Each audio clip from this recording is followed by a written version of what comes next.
A policeman breaks into a church and arrests a black nun during the service, accusing her of aiding criminals. What he doesn't know is that her son is a police captain willing to go to any lengths to prove her innocence. Subscribe and watch the fight for justice unfold. Tell us in the comments where you're watching this video from. The morning sun barely crept over the horizon, casting soft amber hues onto the quiet streets of the neighborhood. Vera had been awake long before dawn, her mind gently shifting through the familiar rhythm of prayer. She moved quietly, almost in a meditative trance, as she readied herself for the morning service. The old church sat nestled in the heart of the small, largely African-American community, a sanctuary of peace amid the bustling, sometimes harsh reality that surrounded it. The church was Vera's home, her place of purpose, and today, as on every Sunday, it was a place of refuge for those seeking solace and guidance. Vera was a woman of few words when it came to herself, preferring instead to pour her energy into her work. Her journey here had not been easy. She'd traveled a winding road full of hardship and loss, but her faith had sustained her. The church walls echoed with memories of her struggles and triumphs, of the nights spent in quiet solitude, praying for the strength to continue. She paused before a cracked mirror in the small room beside the chapel, examining her own reflection. Her face, worn yet dignified, bore the marks of age, but her eyes retained the warmth and resolve that had carried her through the years. Stepping into the church, Vera moved along the wooden pews, adjusting the hymnals, her fingers grazing the well-worn covers as she checked to make sure each was in its place. The scent of old wood, mingled with the faint smell of beeswax candles, filled the room, creating an atmosphere of timeless reverence. She loved these quiet moments when she could feel the weight of the church's history resting on her shoulders. The neighborhood was tough, plagued by poverty and the injustices that seemed to cling to places like these. Unemployment was high, families struggled to make ends meet, and young people, facing limited opportunities, often found themselves entangled in the web of gang violence or the allure of the streets. But here, inside these walls, there was peace, a sanctuary from the harshness outside. Vera knew the faces and stories of each person who would walk through the door that morning. They came not just for the sermon, but for the community, for a sense of belonging, a place to be seen and heard. As the sun rose higher, the church began to fill. First came Mrs. Johnston, a widow in her late 70s, with her walking cane tapping gently against the stone floor as she entered. She gave Vera a smile that spoke of shared history and silent understanding. Then came Michael, a teenager with a troubled expression and a guarded posture. Vera had known him since he was a child, had watched as life chipped away at his innocence. Recently, she'd noticed a new worry in his eyes, the weight of decisions he wasn't ready to make. More people filed in, and each received a warm greeting from Vera. There was Tasha, a single mother clutching her young son, and Mr. Davis, a Vietnam veteran whose haunted eyes betrayed the pain he carried. Vera's heart swelled with empathy as she greeted each of them. They were her family, each carrying burdens of their own, yet coming together, seeking the strength to face another week. Finally, the room quieted as Vera took her place at the front, glancing at the faces before her. She felt a wave of gratitude wash over her, a sense of purpose that renewed her resolve. Taking a deep breath, she began her sermon, her voice soft but steady, carrying a wisdom that resonated deeply with the congregation. "Brothers and sisters," she began, her words filling the small chapel with a gentle authority, We live in a world that tests us every day. Sometimes we feel alone, misunderstood, or even abandoned. But let us not forget that we are never truly alone. We have each other. We have our faith, our community. The sermon was not long, but every word carried weight. Vera spoke about hope, about the strength to endure, to face the darkness with unwavering belief in the light that each of them carried within. She reminded them that their worth wasn't defined by their circumstances, that they were loved and valued. She saw the impact of her words on their faces, a brief flicker of relief, of comfort. After the service, Vera remained at the front as the congregation began to approach her one by one, seeking advice, comfort, and blessings. Tasha, the young mother, came forward, her son clinging to her side. "Sister Vera," she said, her voice trembling slightly, "I just don't know how I'm going to make it this month. They cut my hours at work and I'm barely scraping by as it is." Vera placed a reassuring hand on her shoulder, looking her straight in the eyes. "Tasha, you're not alone in this. We're here for you. Have you thought about taking up some shifts at the community center? They're always in need of extra hands, and it might help until things settle down." Tasha nodded, a small glimmer of hope in her eyes. "I'll look into it." "Thank you, Sister Vera." Michael, the young teenager, lingered at the back, shifting uneasily as he watched others talk to Vera. She noticed him and called him forward with a gentle smile. "Michael, how have you been?" she asked, her tone inviting. He shrugged, not meeting her eyes. It's fine, I guess." Vera could see through the facade, sensing the struggle within him. "You know, it's okay to talk about what's troubling you, Michael. You don't have to carry it alone." After a moment, he looked up, his gaze finally meeting hers. "It's just, the guys in the neighborhood, they keep telling me I should join them. They say it's the only way to get respect." Vera nodded, understanding the pressures he faced. "Michael, true respect isn't something you get from others by force. It's something you earn by living with integrity. You're strong, and you have a choice. Remember, this place is always open to you, no matter what." They shared a long look, and Vera hoped that her words had reached him, even if only a little. Michael gave a slight nod, and as he walked away, Vera silently prayed for his safety. As the morning drew on, Vera continued to offer words of encouragement and guidance to each person who sought her out. She felt an immense gratitude for the role she played in their lives, but at the same time, she sensed the weight of their pain pressing on her heart. Despite her unwavering faith, there were moments when she too felt the darkness creeping in, questioning if her efforts were enough. Finally, as the last of the congregation departed, Vera sat in one of the pews, allowing herself a moment of solitude. She closed her eyes, silently praying, drawing strength from her faith.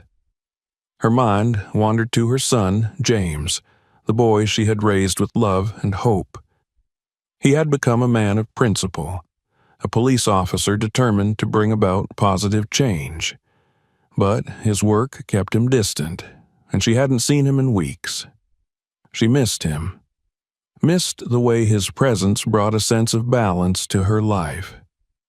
And yet, she understood his struggle, for it was the same one she faced here every day, a fight for justice, for compassion, in a world that seemed intent on testing their resolve. The church was empty now, bathed in the warm glow of afternoon light filtering through the stained glass windows. Vera remained seated, her fingers intertwined as she prayed, her thoughts drifting between her congregation, her son, and the uncertain future that awaited them all. Little did she know this moment of calm was only the prelude to a storm that would shake the very foundation of her life and challenge everything she believed in. The morning service had ended, and the last of the congregation members trickled out of the church, their faces softened with the peace they found in Vera's words. The sun now hung high in the sky, casting its golden warmth over the small, worn building. Vera moved about the chapel, tidying up hymnals and straightening pews, humming quietly to herself, her heart filled with the steady calm of her faith. She enjoyed this quiet time, these rare moments alone in the sanctuary, where she could reflect and feel the presence of peace settle around her. But that peace was shattered without warning. The sudden, harsh clang of the church doors swinging open startled her, echoing through the empty space like the ominous toll of a bell. Vera turned to see a group of uniformed officers standing at the entrance, their faces obscured by the glare of daylight streaming in from behind them. At the forefront stood a tall, broad-shouldered officer with a cold, rigid expression, Officer Harrison. The congregation often spoke of Officer Harrison, and rarely with fondness. He was known for his heavy-handed tactics and, more disturbingly, for a deep-seated bias against the black community. Rumors of his prejudiced behavior and questionable methods were whispered in hushed tones, stories of rough encounters and abuse of power. Vera had always hoped to avoid crossing paths with him, though she'd never imagined he would one day step into her church. "Vera Marshall?" Harrison's voice was sharp, grating, echoing through the sanctuary with a sense of authority that bordered on hostility. He scanned the room with cold, calculating eyes, as if daring anyone to question his presence. Vera stood tall, her back straight, meeting his gaze with a calmness that belied the unease now bubbling inside her. "Yes, I am Vera Marshall," she replied, her tone steady and composed, though her heart raced with sudden trepidation. Without preamble, Harrison marched forward, his boots thudding against the church floor, an audible sign of his disregard for the sanctity of the space. He stopped just a few feet from her, his eyes narrowing as he assessed her. Behind him, his fellow officers watched, some with expressions of discomfort, others with thinly veiled indifference. "We have a warrant for your arrest," Harrison declared, holding up a piece of paper with an air of satisfaction. His voice carried a note of contempt, as if he found joy in delivering this message. Words hung in the air, thick and heavy. Vera felt a chill run down her spine. Arrest? She could scarcely believe what she was hearing, but she held her composure, refusing to let the shock show on her face. "There must be some mistake," she said calmly. "I don't understand what I'm being accused of." Harrison's lips twisted into a sneer. "Oh, there's no mistake, Miss Marshall. We have credible evidence linking you to embezzlement and conspiracy to aid known criminals. You've been using this church as a front to line your own pockets, and we're putting an end to it." A murmur of disbelief rose from the back of the church, where a few of the lingering congregation members had gathered to watch the commotion. Tasha, the young mother Vera had comforted that morning, gasped, her hands covering her mouth in horror. Michael, the troubled teenager, looked on with wide eyes, his face a mixture of fear and anger. Vera's heart ached as she saw the reactions of her congregation, the confusion and betrayal mirrored in their eyes. She could hardly believe what she was hearing herself. These were baseless accusations, lies that threatened to undo years of work, of dedication to her community. "Harrison," she said quietly, her voice calm but firm, "you know these charges aren't true. I've given my life to this community. I have nothing to hide." But Harrison only laughed, a cold, humorless sound that echoed through the silent chapel. "Save your breath. I don't want to hear your excuses." He reached out, grabbing her arm with a roughness that bordered on aggression. Pain shot through Vera's wrist as his grip tightened. But she refused to flinch, standing her ground with a dignity that seemed to only provoke him further.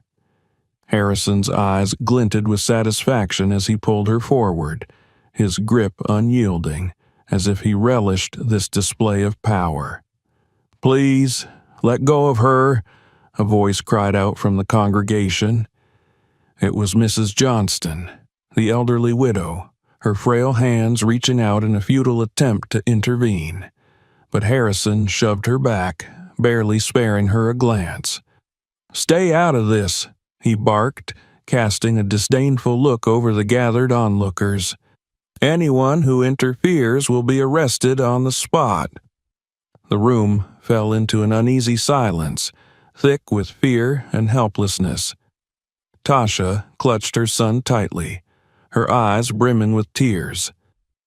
Michael's hands were clenched into fists, his face a storm of anger and frustration.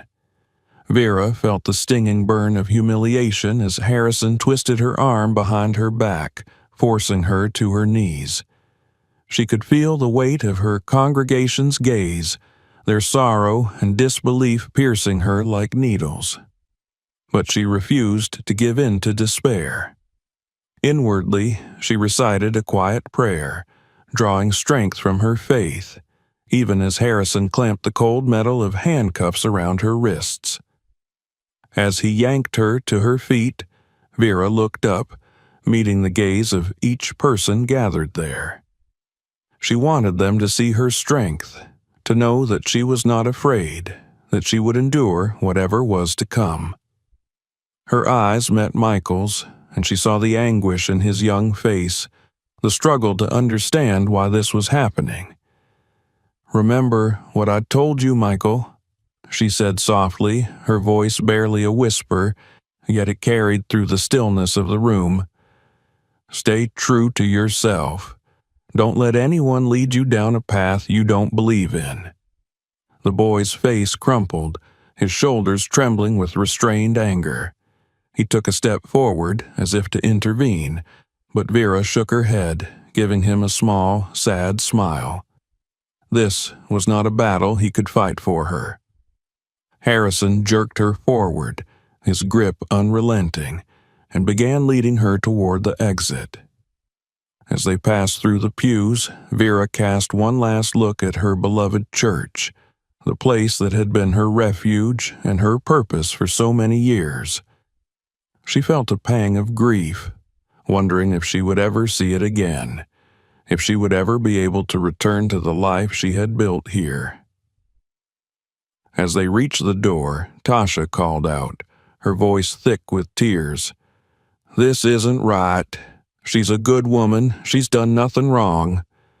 Harrison ignored her, pushing Vera forward with a callous indifference. They stepped out into the harsh daylight, where a police cruiser awaited them, its flashing lights casting an eerie glow over the quiet street. Vera stood tall, refusing to let the weight of the handcuffs or the sneers of the onlookers break her spirit. She knew that the path ahead would be difficult, that she would face challenges unlike any she had ever known. But her faith remained unshaken, a steady flame burning within her, illuminating the darkness that sought to consume her. As Harrison shoved her into the back of the cruiser, she offered one last silent prayer, not for herself, but for her congregation, for the people who would be left behind to carry the weight of her absence. She prayed that they would find the strength to hold on, to remember the lessons she had taught them, to keep faith in the face of adversity. The door slammed shut, sealing her in, and as the cruiser pulled away from the church, Vera closed her eyes, preparing herself for the trials that lay ahead. The drive to the police station was a silent journey, punctuated only by the soft hum of the engine and the occasional crackle of static from the police radio. Vera sat in the back of the cruiser, her wrists restrained, her body bruised from Harrison's rough treatment, yet her spirit remained unbroken. She kept her gaze steady, her expression calm, though inwardly she prayed for the strength to face whatever was to come. When they arrived at the station, Harrison yanked her out of the car with little regard for her age or dignity, dragging her through the cold, sterile corridors. The other officers looked on, some with apathy, others with unease, though none dared intervene. Harrison's reputation for ruthlessness was well known. Challenging him meant risking one's own position in the department. As Vera was led through the station, she could feel the weight of the building pressing down on her, the walls seeming to absorb and radiate the collective despair of everyone who had ever passed through them. The cold fluorescence of the lights overhead only added to the oppressive atmosphere, casting harsh shadows across her face as she was taken deeper into the building. Finally, they reached a small, dimly lit interrogation room. Harrison shoved her inside, the door clanging shut behind him with a metallic finality. The room was stark, its only furnishings a metal table bolted to the floor and two hard chairs. The walls were bare, save for a single mirror on one side, reflecting back a distorted version of the scene, as if to amplify the isolation and unease that filled the space. Harrison circled her slowly, his presence predatory. His eyes narrowed in satisfaction as he regarded her like a prize finally caught.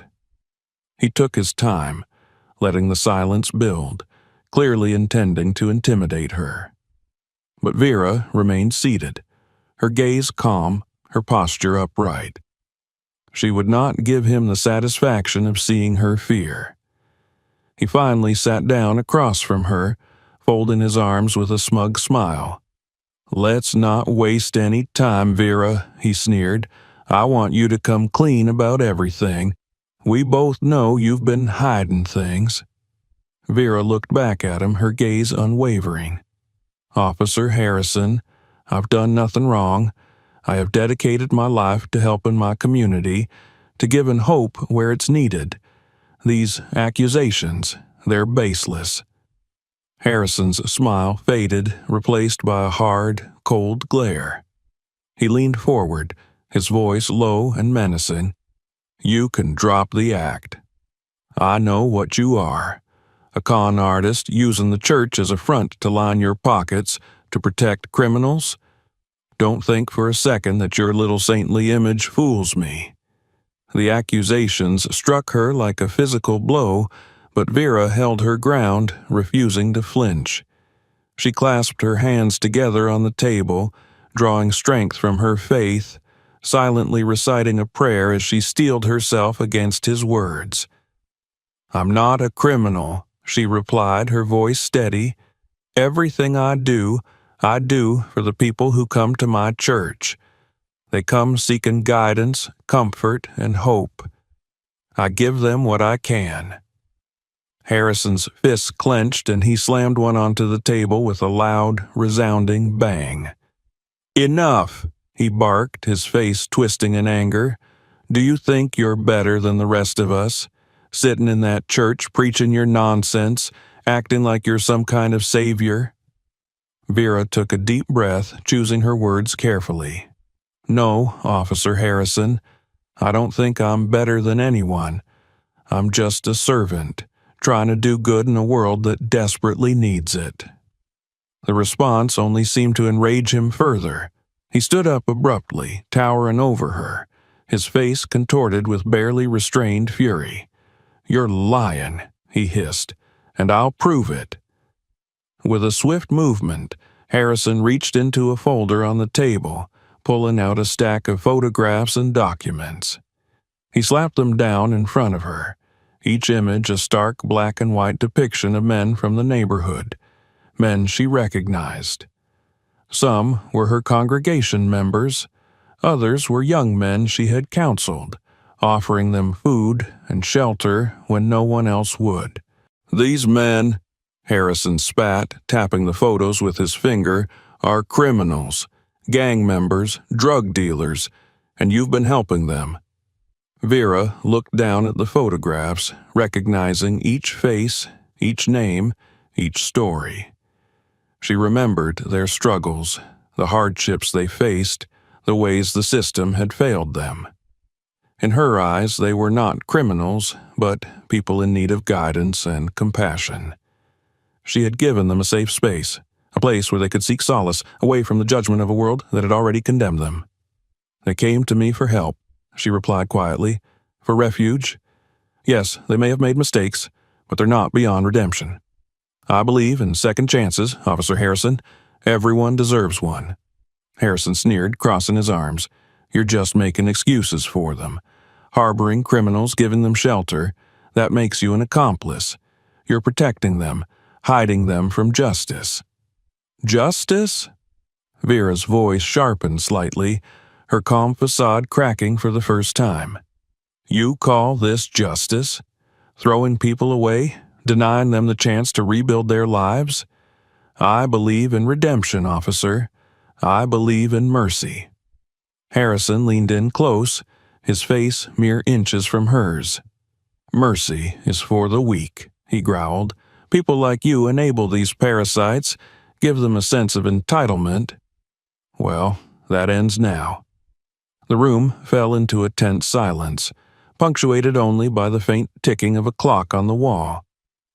Vera closed her eyes, centering herself, her mind drifting to memories of the people she had helped, the lives she had seen transformed through kindness and faith. She thought of Tasha, of Michael, of the countless others who had walked through her church doors seeking solace. Finally, she spoke, her voice soft yet unwavering. What you call weakness, I call strength.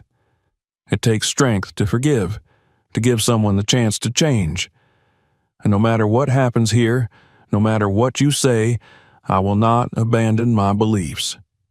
Harrison's jaw clenched, his hands balling into fists.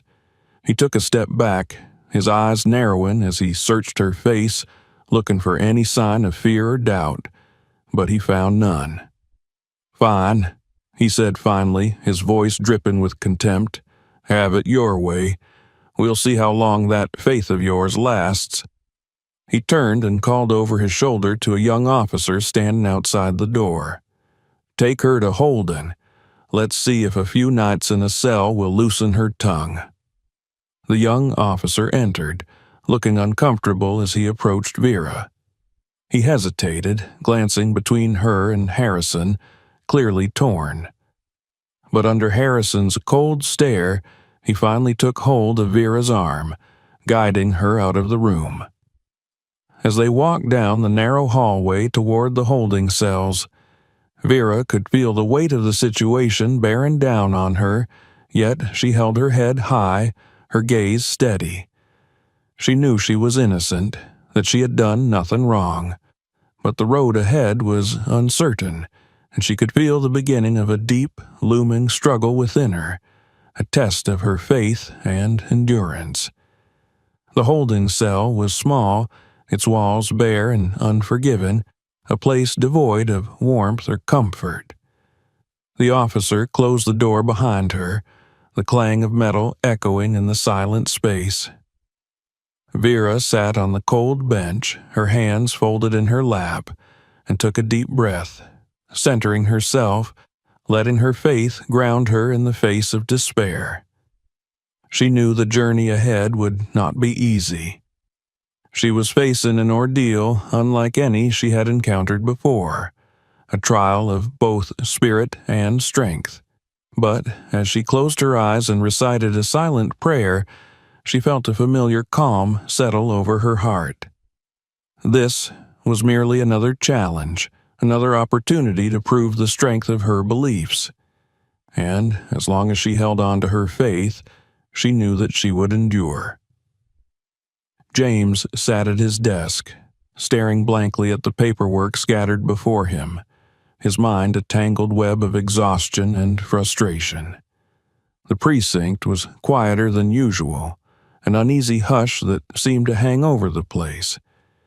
He rubbed his temples, trying to dispel the dull ache that had taken residence there over the past few days. It had been weeks since he'd last seen his mother, Vera, and a gnawing sense of guilt was beginning to unsettle him. He had meant to visit her, to stop by the church and listen to her soothing voice, to share a meal and talk about the things that mattered to her. But time had slipped through his fingers, buried under endless shifts, reports, and the unrelenting chaos that seemed to define his work.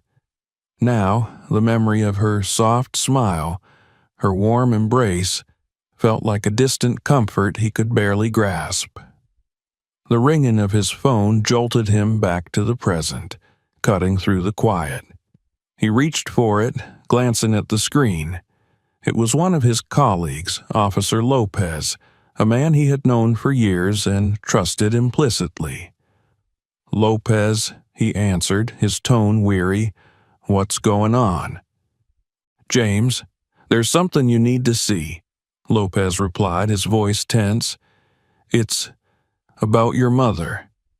The words hit James like a cold wave, a chill spreading through him. "My mother? What do you mean?" Lopez hesitated, and in that moment, James's stomach dropped. They arrested her, James. She's being held at the station. They brought her in this morning." The news hit him with the force of a physical blow. He felt as though the ground had shifted beneath him, leaving him unsteady and disoriented. His mother? Vera? The thought was incomprehensible, a cruel twist of reality that he could barely process. What are the charges?" he managed to ask, his voice strained. "Embezzlement, aiding criminals. Harrison's the one leading the case against her." James's hands clenched, his knuckles whitening as he tried to rein in his shock and anger. Harrison. Of course, it had to be him. James had known the man for years, had seen firsthand the arrogance and prejudice that defined him. Harrison was known for his ruthless approach to law enforcement, a man who took pleasure in asserting his authority, often with little regard for justice. "Lopez, this has to be a mistake," James said, his voice low, seething. "My mother has never broken a law in her life. She's the most honest person I know." "I believe you," Lopez replied, his voice filled with quiet sympathy. "But you know Harrison. Once he sets his sights on someone, he doesn't back down. He's convinced he's got her dead to rights." A surge of anger surged through James, a fierce, protective rage that he struggled to contain. His mother was not a criminal. She was a pillar of their community, a woman who had dedicated her life to helping others, to providing a safe space for people who had nowhere else to turn. "I'm coming down there," he said, barely managing to keep his voice steady. "Thanks for letting me know, Lopez." He hung up without waiting for a reply, his mind racing as he grabbed his jacket and headed for the door. The walk through the precinct felt surreal, his colleagues' faces blurring as he moved with single-minded determination. He barely registered the quiet murmurs, the sidelong glances. All he could think about was his mother, alone in a cell, facing accusations that he knew were false. When he arrived at the holding area, he was met with the sight he had been dreading. Vera sitting on a cold metal bench behind bars, her hands folded in her lap, her gaze calm but distant. She looked tired, but there was a quiet strength in her posture, a resilience that James recognized as her way of enduring hardship. "Mom," he called softly, stepping closer to the bars. She looked up, her face lighting up with a brief flicker of relief. "James," she murmured, rising to her feet. Despite everything, she managed a gentle smile, the same smile that had comforted him countless times throughout his life. James took a shaky breath, struggling to keep his emotions in check. "Mom, I just heard. I came as soon as I could." Vera reached through the bars, placing a reassuring hand on his. "It's all right, James. I'm so glad you're here. But these charges," he stammered, anger flaring anew, Harrison is accusing you of embezzlement, of aiding criminals. This is insane." Vera's gaze softened, a sadness settling in her eyes. "I know it sounds unbelievable, but Harrison, he's determined to find fault, even if it means twisting the truth." James gritted his teeth, his hands tightening around the cold metal of the bars. "This is beyond wrong, Mom. I can't believe they would do this to you." She gave his hand a gentle squeeze. "I know, son, but I'm not afraid. I have faith that the truth will come out. This is just another test, one that we'll face together." He looked at her, his heart aching with a mixture of love and fury. "I won't let them get away with this. I'll find out what Harrison's up to, and I'll make sure he pays for this." Vera's face softened, and she shook her head gently. "James, don't let anger consume you. That's not who you are." He took a deep breath, nodding reluctantly. She was right, of course, but he couldn't simply stand by and watch his mother be railroaded by a corrupt system. He had to act, to do something, to find a way to expose Harrison's lies. "Let me talk to some people," he said, his voice steady with resolve. "I'll get to the bottom of this, I promise." She smiled, a hint of pride in her eyes. "I know you will, James. I've always believed in you." As he turned to leave, her words lingered in his mind, a reminder of the values she had instilled in him. He had joined the force to protect and serve, to bring justice to those who had none.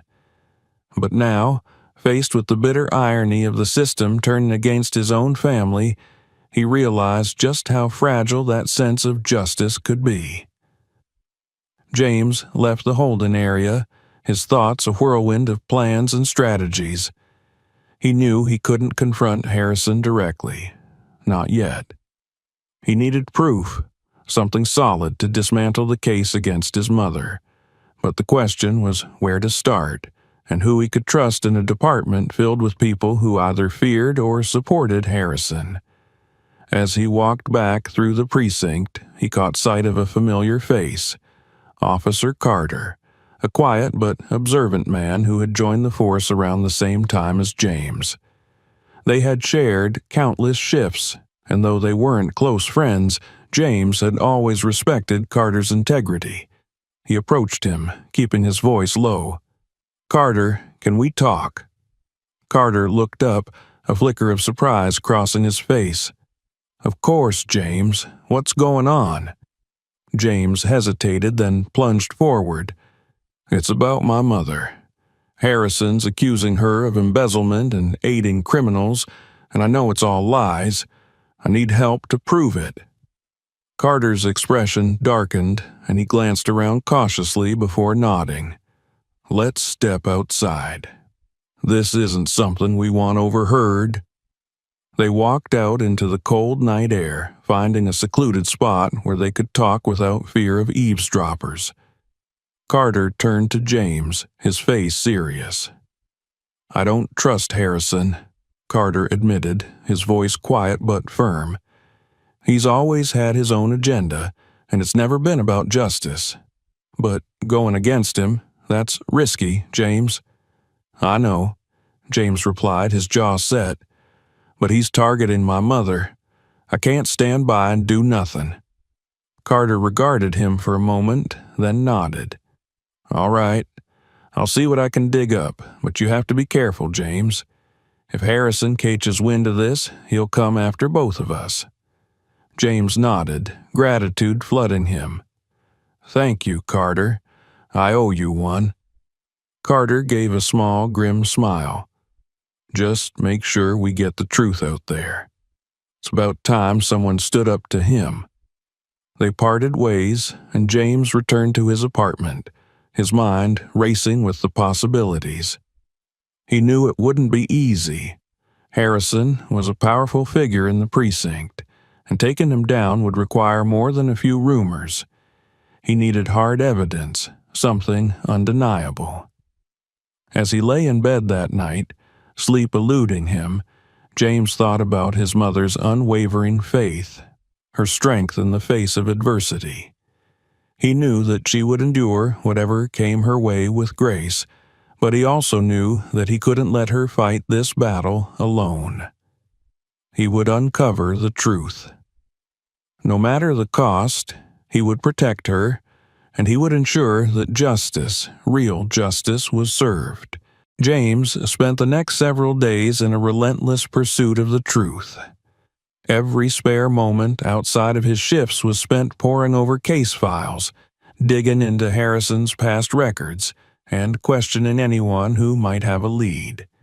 He kept his investigations discreet, knowing that even the slightest hint of his actions could bring unwanted attention from Harrison or his allies. Yet, as each hour passed, his sense of urgency grew. His mother was counting on him, and he couldn't afford any missteps. Late one evening, just as he was about to leave for the night, James's phone buzzed with a message from Carter. "I found something. Meet me outside in 5. James's heart raced as he pocketed his phone and made his way to the station's back exit. Stepping out into the chilly night air, he spotted Carter waiting near the edge of the parking lot, partially hidden in the shadows. As he approached, Carter handed him a manila envelope, his expression grim. "I had to pull some strings for this," Carter whispered. "If anyone finds out, we're both finished." James took the envelope, nodding in silent gratitude. "I understand. Thank you, Carter. I owe you for this." "Just be careful," Carter replied, glancing around nervously. "Harrison's not the type to go down quietly." With a final nod, Carter turned and walked away, leaving James alone with the envelope. He looked down at it, his pulse quickening as he wondered what secrets it might contain. Moving quickly, he returned to his car and locked the doors, flipping on the interior light to examine the documents inside. The contents were damning. The envelope contained evidence of Harrison's involvement in a scheme that went far beyond simple misconduct. There were records of falsified reports, instances of excessive force that had been swept under the rug, and, most disturbingly, a paper trail connecting him to a series of bribes from local gang leaders.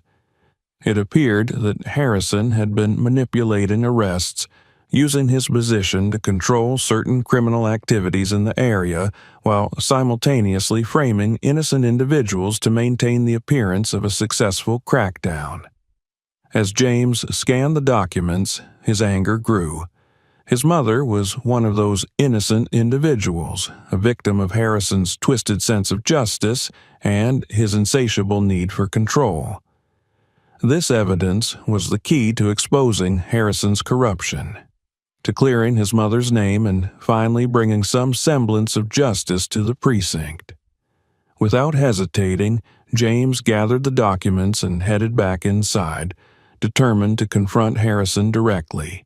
He knew it was a risky move. Harrison was powerful, with connections and influence that extended beyond the walls of the station.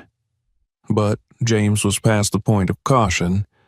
His mother's reputation, her life, was on the line, and he would not allow this man to go unchallenged. He found Harrison in his office, his feet propped up on his desk as he scrolled through his phone, looking every bit the self-satisfied, untouchable figure he prided himself on being. The sight filled James with a renewed sense of purpose, and he knocked sharply on the doorframe, drawing Harrison's attention. "James," Harrison drawled, lowering his feet and setting his phone aside. "To what do I owe the pleasure?" James stepped inside, closing the door behind him. He held up the envelope, his gaze cold and unflinching. "We need to talk, Harrison." Harrison raised an eyebrow, his expression a mixture of amusement and suspicion. "Oh? And what exactly do you think we need to talk about?" James placed the envelope on the desk and folded his arms, staring down at Harrison. "About the lies, the corruption, and the abuse of power. I know what you've been doing, Harrison. I have proof." For a brief moment, a flicker of alarm crossed Harrison's face, but he quickly masked it with a sneer. "Proof? Of what, exactly?" "Of your involvement with the gangs, your manipulation of cases, and your decision to frame innocent people, like my mother, to cover your tracks." James's voice was steady, each word laced with quiet fury. "It's over, Harrison. You won't be able to hide behind your badge anymore." Harrison's expression darkened, his jaw clenching as he leaned forward, his eyes narrowing with a barely restrained rage. "You don't know what you're talking about, boy. You're just a rookie trying to play hero." James shook his head, holding his ground. "I know exactly what I'm talking about. And you know what's even better? So will Internal Affairs when they see this." He gestured to the envelope. "It's all here, Harrison. Every dirty deal, every cover-up. You've built your career on lies, and it's all coming down." Harrison laughed, though there was no humor in it.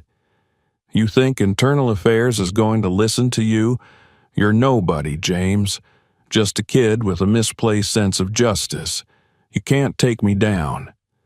James met his gaze, unflinching. "Maybe I am just a kid to you, Harrison.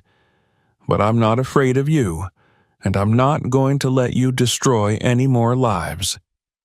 The two men stood in silence, the tension between them thick and suffocating. James could feel the weight of his words settling over the room, a challenge that he knew Harrison would not take lightly.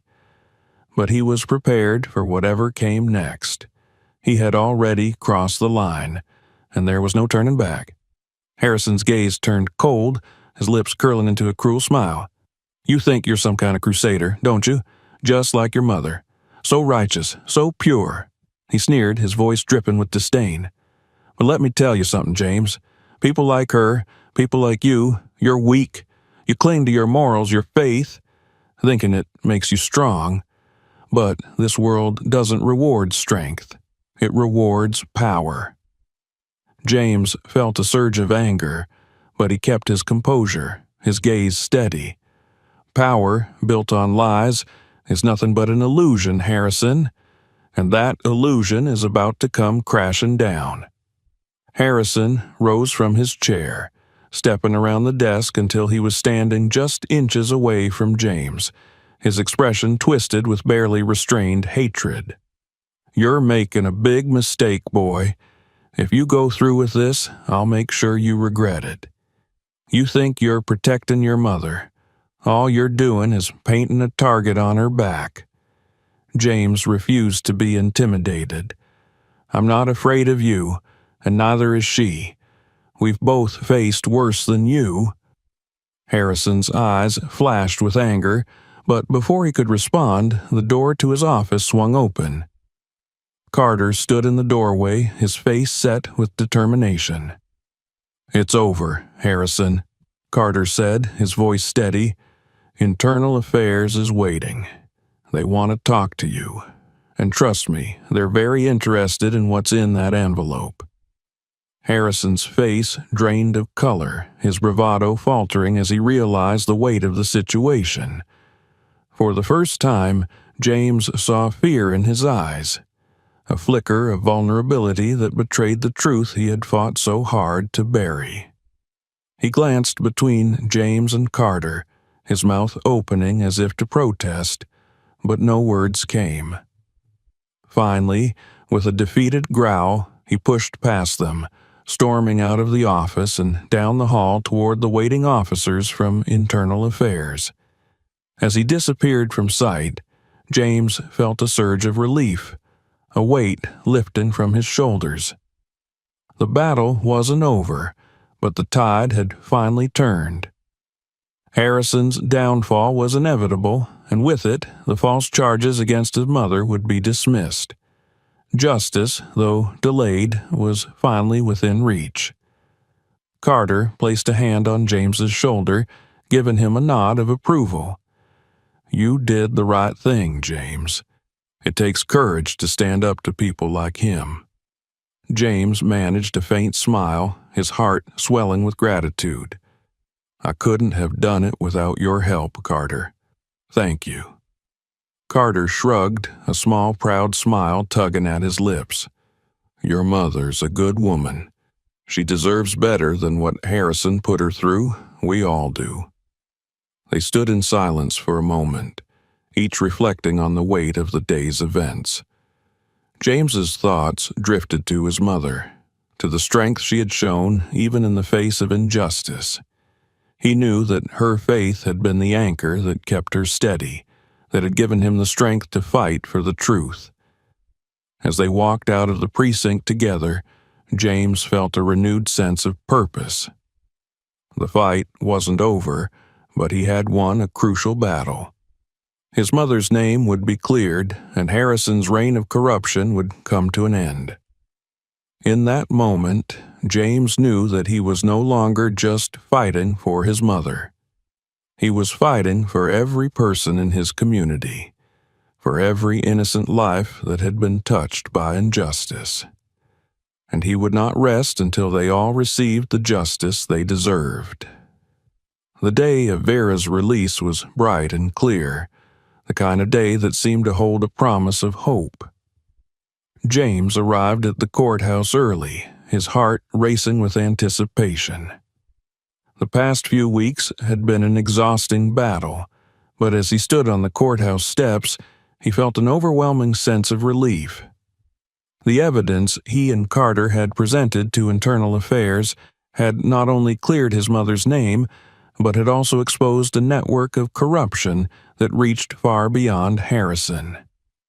As he waited, the doors of the courthouse opened, and Vera appeared, escorted by a sympathetic officer. The moment James saw her, a flood of emotions washed over him: relief, gratitude, and a fierce pride in the woman who had taught him everything about strength and resilience. She looked tired, her face lined with the strain of the ordeal, but her eyes held the same calm determination he had always known. "Mom," he called, striding forward. Vera's face softened, and a smile spread across her lips as she reached out to embrace him. They stood there for a moment, wrapped in a quiet embrace, finding comfort in each other's presence. For James, it was a moment of triumph, not just for him but for both of them, a testament to the power of truth and integrity. "James," Vera whispered, her voice thick with emotion. "Thank you. I knew you'd come through." He pulled back, meeting her gaze. "You were the one who taught me to stand up for what's right, Mom. I couldn't have done it without you." They walked down the courthouse steps together, a sense of peace settling over them. It felt as though the weight of the past weeks had finally lifted, replaced by the quiet satisfaction of justice served. The community had gathered to welcome Vera back, friends and neighbors who had stood by her throughout the ordeal.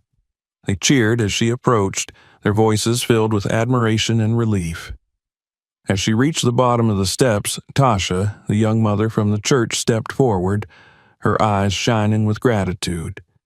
"Sister Vera, we're so glad you're home. We never stopped believing in you." Vera smiled, taking Tasha's hands in hers. "Thank you, Tasha. Your faith has been a blessing to me."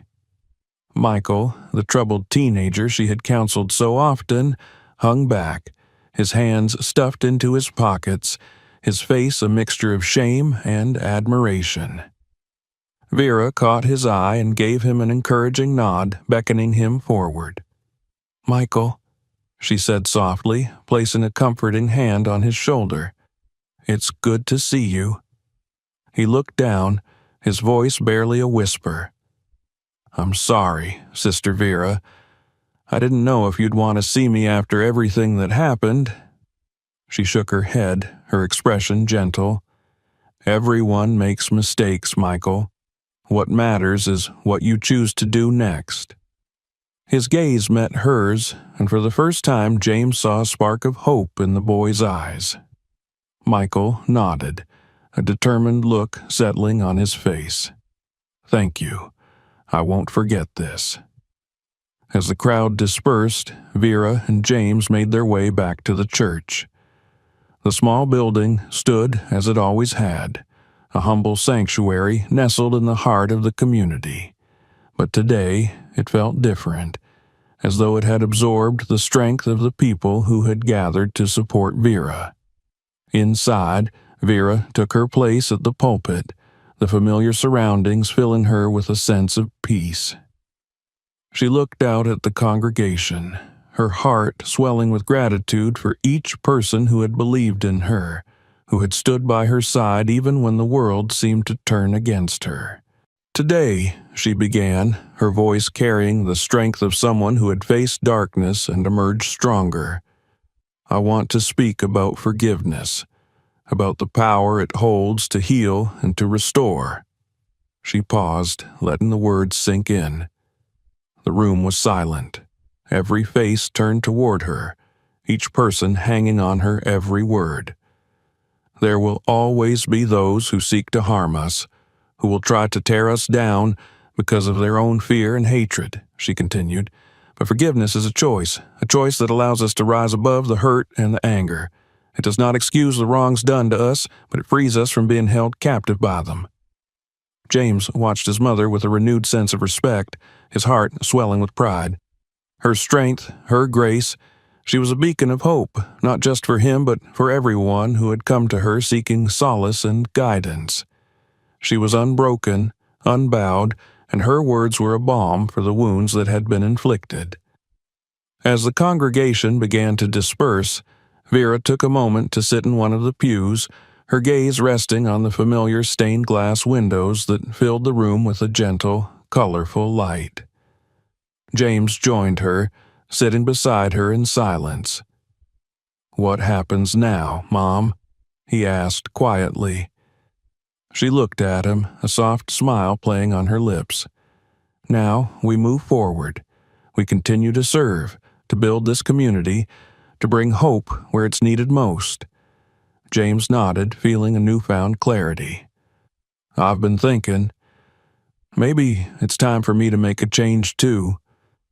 This experience has shown me just how broken the system is, and I can't be part of something that allows people like Harrison to thrive.